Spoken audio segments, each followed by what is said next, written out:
likes to show off. Unless what they're showing off is dope as f***.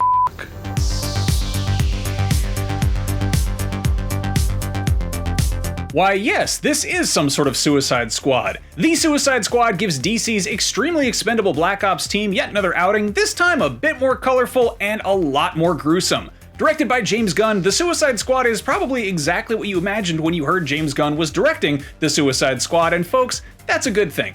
But is there more juice in the tank for Task Force X after this? The Suicide Squad leaves some room for a sequel, and there's that Peacemaker show on the way. We'll break down how the movie sets that up, plus, hidden between the polka dots and dead bodies, we spotted quite a few Easter eggs. But before we get to all that, I have to warn you, we are about to spoil this entire crazy movie, so if you don't want that, now is the time to catch a quick flight out of here until we're done. So this is the famous Suicide Squad. The official term is Task Force X. Okay, now that we're past the spoiler warning, let's get right to it. Most of the Suicide Squad is dead, which really shouldn't have been too much of a surprise. The only members of the squad to survive this movie were Harley Quinn, Bloodsport, Ratcatcher 2, King Shark, Weasel, thanks to that mid-credit scene, and Peacemaker, thanks to the post-credit scene. Peacemaker's survival sets up his HBO Max series, which is coming in January, and there's lots to get into about that, and we will, but first, let's recap a little bit to show how we wound up there. Task Force X is back. X-Force? No, not X-Force. The big screen version of X-Force was a joke team made up of D-list characters whose sole purpose turned out to be getting killed off in hilarious ways. This is Task Force X, who, well, I guess I can see how you'd mix those up. Set up in David Ayer's 2016 Suicide Squad film, Task Force X is the official government name for the Suicide Squad, set up by Amanda Waller, played again by Viola Davis. There's a rotating roster since turnover is kind of a problem.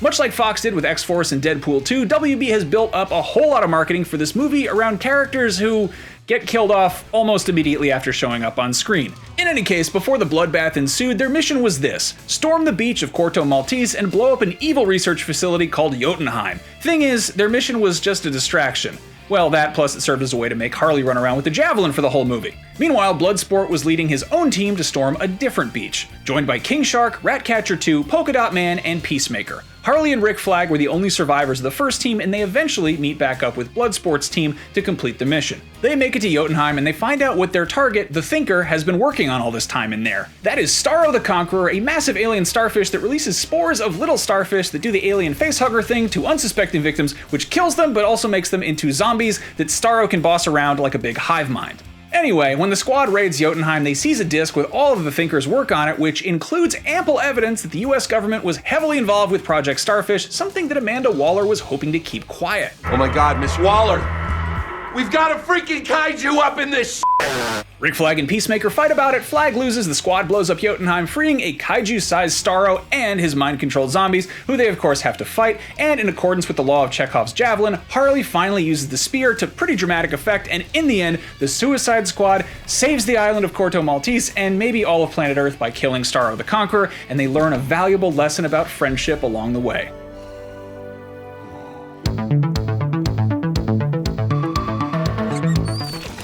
So after Starro is a feast for seagulls, Bloodsport uses the Thinker's disc to blackmail Amanda Waller. Either the surviving members of Task Force X go free, or they release the contents of the disc to the world and everybody finds out, something that Waller would very much like to keep from happening. So she agrees. Thing is, by this point, Task Force X's numbers are pretty thin. The surviving members? Harley, Bloodsport, King Shark, Ratcatcher 2, and Peacemaker, despite a brand new hole in his neck courtesy of Bloodsport.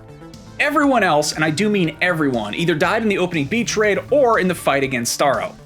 Wait, no, Weasel coughs up a bunch of seawater hours after we saw him drowning, and then he slinks off into the undergrowth to eat kids or whatever he does. For now, the survivors are free to go and don't necessarily need to band together after all that, and each of them could go off to have their own adventures just like Peacemaker, but here's the thing. You don't just get to blackmail Amanda Waller and be fine. Nobody does that and gets away with it. Plus, the surviving members of Task Force X all still have that remote-controlled explosive implanted in their necks, so if Waller truly wanted to take them all out, she could very easily. So why are they all still breathing? One great explanation: because Amanda Waller just botched up what was supposed to be a covert op to pretty dramatic effect. Plus, Bloodsport, Harley, and King Shark were all seen on global newscasts fighting a big frickin' alien kaiju, so it's safe to say that Waller lost control of this one, and now people will want to know who the squad members are and where they came from. That is a lot of loose ends for even even Waller to tie up. Could the squad's next mission be to save her butt? She knows she'll need them again, plus, thanks to their recent heroic streak at the end, saving the people of Corto Maltese, she also knows that they aren't complete psychos. Or if they are complete psychos, they're complete psychos with hearts of some semi-precious metal that's a lot cheaper than gold. So far, Task Force X has dealt with a crazy demonic witch situation and now a kaiju starfish situation. The Suicide Squad is useful, and Waller will have to use them again for something. Getting people to act against their own self-interest for the national security of the United States is what I do for a living. What do you guys want him for? Just to save the f***ing world, that's all.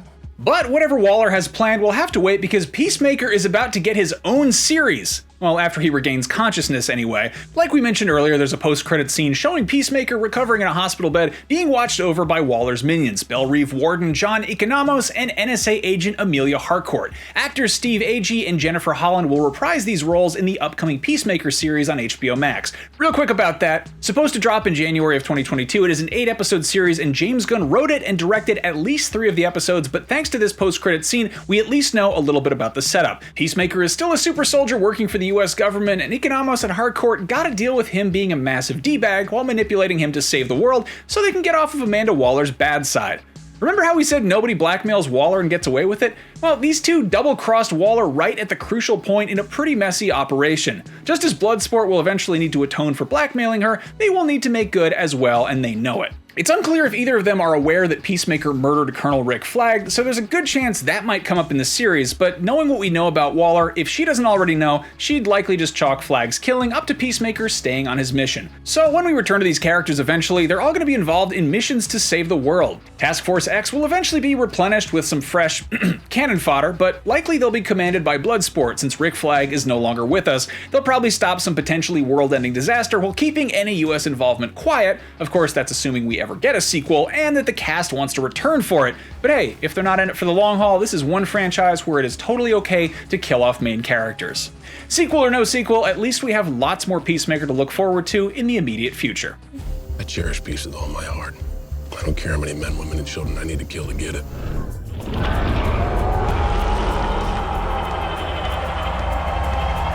And now it's time to run down all the Easter eggs we spotted in this thing, and there were a ton, so here we go. Corto Maltese, not a real place. First mentioned in Frank Miller's The Dark Knight Returns, Corto Maltese also got lots of shoutouts in the comics, but also got name-dropped in Tim Burton's 1989 Batman, and later popped up in TV shows like Smallville and Arrow.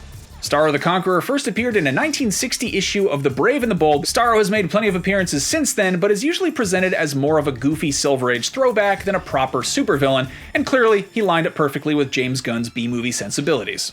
Amanda Waller makes a brief reference to going golfing with Senator Cray. In the comics, he's a corrupt politician who eventually blackmails her, threatening to go public about Task Force X, so maybe we'll see him in the Peacemaker show or a sequel someday. Polka Dot Man first appeared in Detective Comics number 300, and that version had polka dot themed gadgets and technology, whereas in the movie, his powers were a little more paranormal and, well, gross.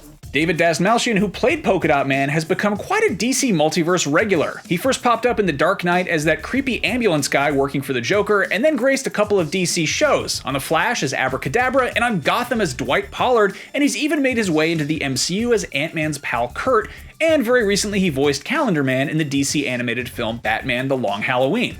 Hey, Polka Dot Man, I was hoping you'd entertain my kid's birthday party. Calendar Man actually makes a brief appearance in Suicide Squad, played by James Gunn's brother Sean, who also plays Weasel. Sean Gunn, of course, is Yondu's first mate Kraglin and the mocap actor for Rocket Raccoon in the Guardians movies, and he's also Kirk on Gilmore Girls, but you already knew that. Speaking of Guardians, Pom Clementif, who plays Mantis in Guardians 2 and Avengers Infinity War, makes a cameo in the Suicide Squad as a dancer in the Corto Maltese nightclub. And yes, that was Sylvester Stallone voicing King Shark. Look, if Vin Diesel can play a talking tree, Sly can play a talking shark. King Shark's body, meanwhile, was played by Steve Agee, who also played John Economos back in the Control Room. Sebastian the Rat was voiced by D. Bradley Baker, who's better known as the voice of another army of identical warriors in a different galaxy. And as goofy as Nathan Fillion's TDK character was, he's actually from the comics. Kind of. There was a character named Arm Fall Off Boy who tried out for the Legion of Superheroes of the 31st century. If TDK is somehow not a direct adaptation of that character, well, that would just be armed robbery. Get it? That's dumb, I'm sorry. We're moving on. Taika Waititi appears as the original Ratcatcher and father to Ratcatcher 2, marking his second outing in a DC movie after he played Thomas Kalmaku in Green Lantern, but let's forget about that film entirely. When the squad is regrouping on a rooftop, you can hear the line, "Who ate all the F-word empanadas?" and the answer is John Cena. While shooting, the scene required Cena to eat an entire empanada in one seamless take, and because it took multiple takes, John Cena wound up eating 36 whole empanadas. Unfortunately, it looks like this feat of method acting wound up mostly on the cutting room floor, and there's only a brief shots of him eating the very last bites of one. Cena probably would have eaten a whole beach covered in empanadas if that's what it took to get the shot. Enough about empanadas. What did you think of the Suicide Squad? How will Amanda Waller use Task Force X in the future, and what DC characters do you hope to see in the Peacemaker series? Let's talk about it in the comments. As always, thank you for watching this episode of Canon Fodder, and for more DCEU, here's where it would have headed after Zack Snyder's Justice League, where we living in a different timeline. And remember to follow and subscribe to IGN wherever you like to watch. We'll see you next time. If this whole beach was completely covered in dicks, and somebody said I'd eat every dick until the beach was clean for liberty, I would say no problemo. Why would someone put penises all over the beach?